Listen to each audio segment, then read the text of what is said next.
From Montgomery to Ferguson, this picture introduces the concept of a slogan turned into a new civil rights movement.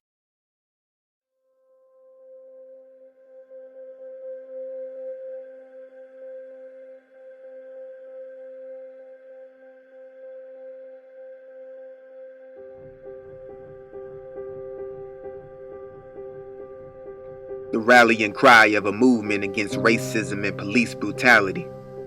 A rising slogan spread across the U.S. in its brilliant simplicity. Behind this slogan is a proliferation of new organizations composed of engaged millennial activists of color. Yes, color.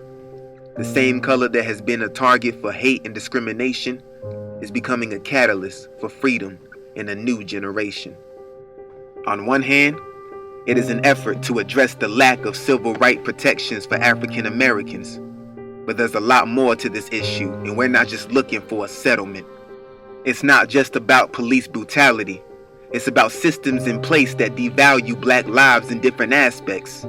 For example, the prison industrial complex, economic and voting rights, food supply, limited opportunities leaves us less likely to survive.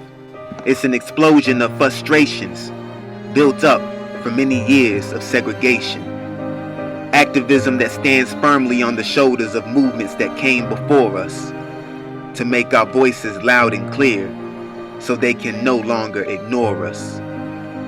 Black Lives Matter is an epidemic genre, evocative words and images used to ignite a revolution. Through social media, we connected with the world and inspired a global movement. Palestinian activists protest for cooperation between the Israeli state and the U.S. Urban Police Department.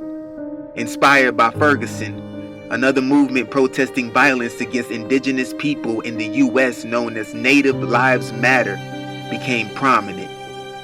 The movement not only emphasizes the need for black liberation, but the need for equality for both genders and all races.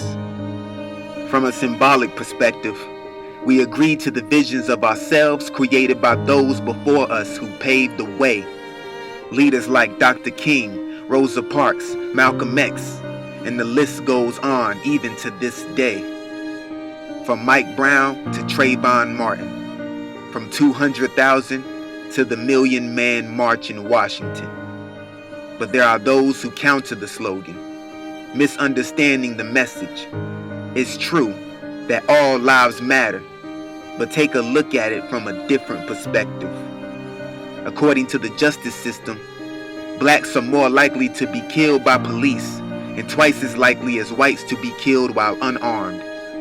Blacks are more likely to be stopped and frisked for drug use and even serve a longer sentence than whites for the use of drugs. So it's not that all lives don't matter, it's that black lives don't matter as much, and they should. So in conclusion, seeking racial justice in this era requires a new civil rights. What began in the 1960s is the same reason why we continue to fight. Whereas the civil rights movement achieved its political victories, we now confront the role of neoliberalism in our economic and political policies. Being devalued to a permanent marginalization as an African American majority, no longer treated as viable consumers, but rather as surplus humanity.